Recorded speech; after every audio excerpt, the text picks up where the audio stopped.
The Lord be with you. A reading from the Holy Gospel according to Luke. Tax collectors and sinners were all drawing near to listen to Jesus. But the Pharisees and scribes began to complain, saying, "This man welcomes sinners and eats with them." So to them Jesus addressed this parable. A man had 2 sons, and the younger son said to his father, "Father, give me the share of your estate that should come to me." So the father divided the property between them. After a few days, the younger son collected all his belongings and set off to a distant country, where he squandered his inheritance on a life of dissipation. When he had freely spent everything, a severe famine struck that country, and he found himself in dire need.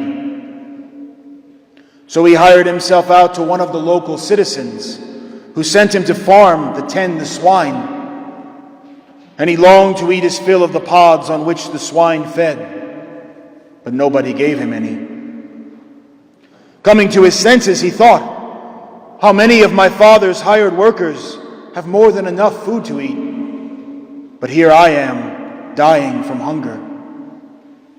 I shall get up and go to my father, and I shall say to him, 'Father, I have sinned against heaven and against you. I no longer deserve to be called your son. Treat me as you would treat one of your hired workers.'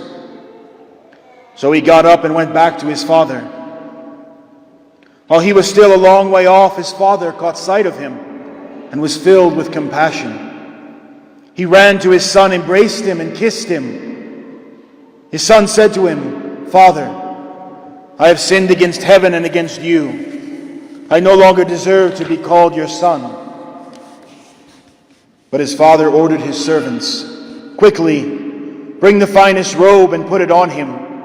Put a ring on his finger and sandals on his feet. Take the fattened calf and slaughter it. Then let us celebrate with a feast. Because this son of mine was dead and has come to life again. He was lost and has been found.' Then the celebration began. Now the older son was on his way back. As he neared the house, he heard the sound of music and dancing. He called one of his servants and asked what this might mean. The servant said to him, 'Your brother has returned, and your father has slaughtered the fattened calf, because he has him back safe and sound.' He became angry. And when he refused to enter the house, his father came out and pleaded with him. He said to his father in reply, 'Look, all these years I served you, and not once did I disobey your orders. Yet you never gave me even a young goat to feast on with my friends. But when your son returns, who swallowed up your property with prostitutes, for him you slaughter the fattened calf.' He said to him, 'My son, you are here with me always. Everything I have is yours. But now we must celebrate and rejoice, because your brother was dead and has come to life again. He was lost and has been found.'" The Gospel of the Lord.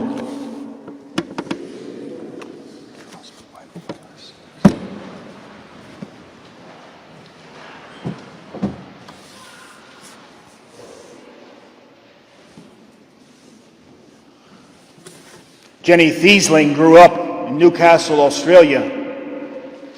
In her teenage years, she fell into a pattern of long fights with her parents. They seemed to argue more and more, and the relationship got worse and worse. They didn't react well when she came home with a lip piercing and a scorpion tattoo on her forearm. They were furious when she stayed out all night partying without so much as a phone call to tell her parents she was okay.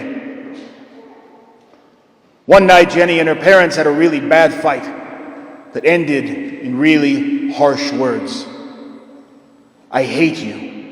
She screamed at her father as she slammed her bedroom door. And that night she decided to do something she'd been thinking about for a long time.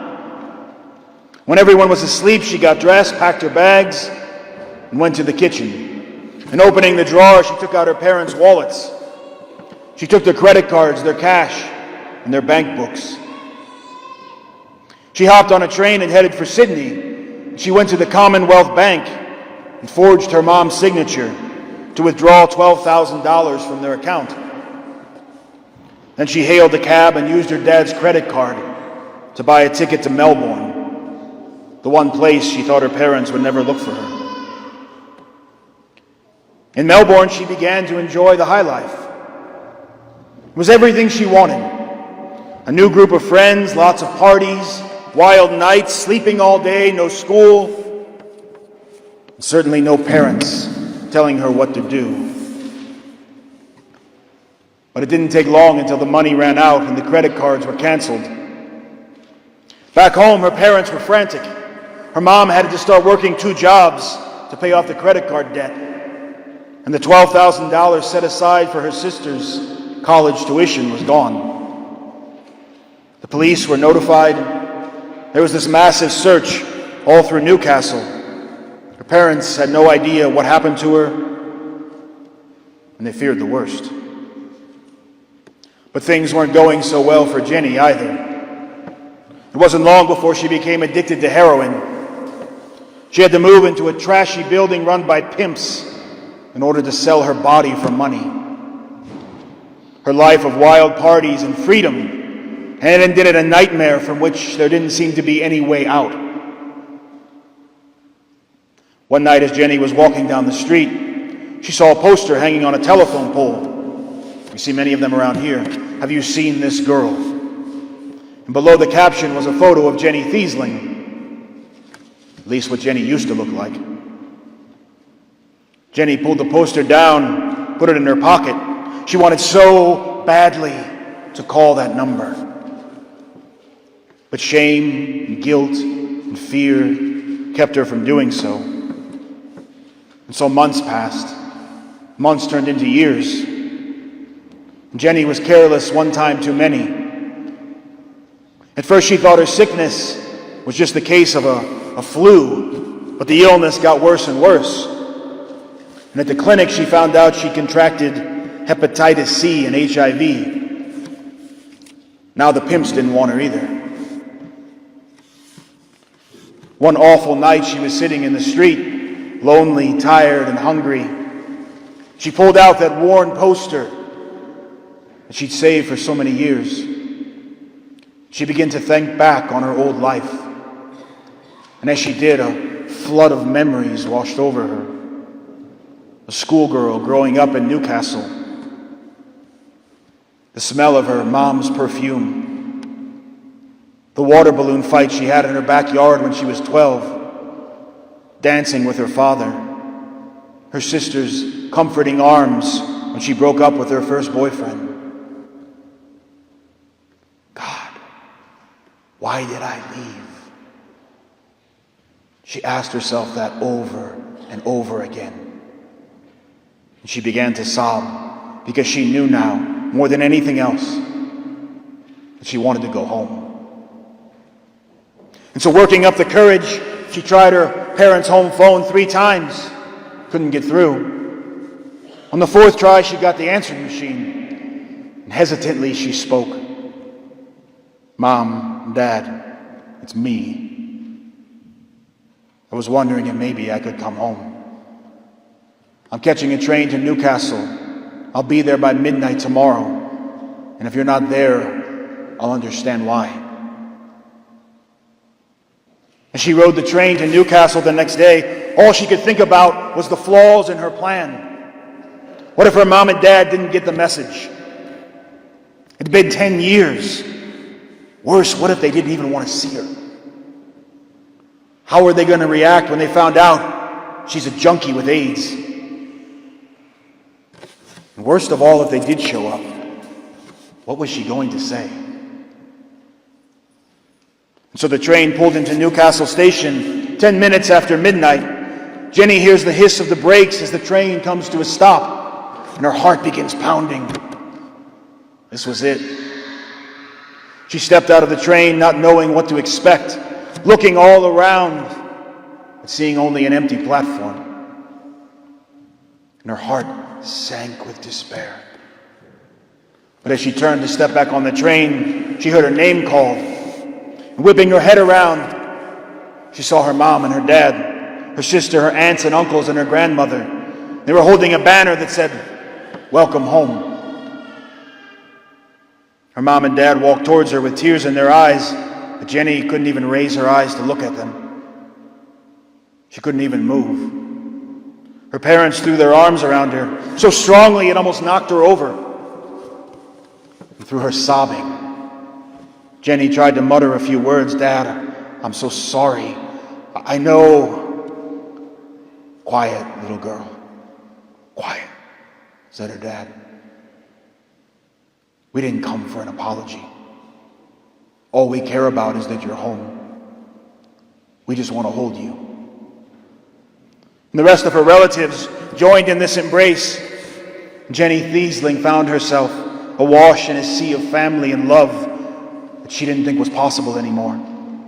She whispered to her dad, "I didn't know you could love me this much." Today in the story of the prodigal son, Jesus uses a very famous parable to tell us very good news. Our God is a merciful Father.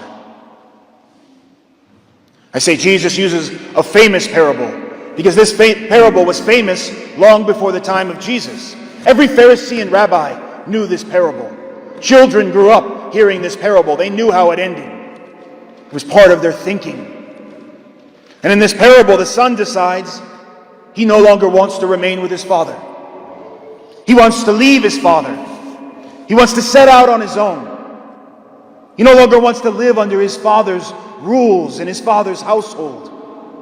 So he demands his inheritance now. What is the son saying to his father? He's saying, "I don't want you. I don't want you in my life anymore. I want my freedom from you. You're dead to me." Who would dare say these words to their father? These words seem so harsh to us. But my brothers and sisters, these are the same words that we utter to God every time we turn away from Him. Every time we choose sin over love. Every time we decide that our plan is better than God's plan. We say to our Heavenly Father, "I don't want you. I don't want your plan. You're dead to me." And we turn and we leave our Father behind. We leave our Father's house. We leave that deep communion of life and love with God for the sake of freedom. And what happens to us? The same thing that happened to Jenny Thiesling and the prodigal son. At first we enjoy this freedom, but it never lasts. It never lasts because to live apart from God, that's not freedom. That's enslavement. That's entering into hell. And Jenny Thiesling was living in hell. The prodigal son was living in hell. And sometimes we choose to live in hell too. But we see that with Jenny, with the prodigal son, this misery can sometimes lead us back to God. Can recall memories of a better time when we dwelt secure in our Father's house. And then we want to go home. How many times in our life have we taken this same journey from sin to a return to the Father? Did you ever ask yourself why God allows this? Why does God permit us to wander away from Him? Why does God grant us the freedom to enter into sin and suffering? Why does this loving Father give us free will to turn away from Him? There's many answers to that question. But there's one that I really love the best. I said before this was a famous parable. But Jesus took this famous parable and he changed the ending. In the original parable, the son decides to come home. And he's on his way, and the father sees him coming. And he doesn't run out to meet him. He waits until he walks to the door and knocks. And he doesn't throw his arms around him. He stares down at him with scorn. And he spits in his face and says, "You're dead to me." This was the parable the Pharisees knew. This was the parable the children heard growing up. Jesus says, "This is not your father. Your father throws his arms around you with merciful love, so that we can cry out, as Jenny cried out, 'Father, I didn't know you could love me this much.'" This is what happens in Lent. This is what happens in every confession. Father, in all my sin, in all my brokenness, I didn't know you could love me this much.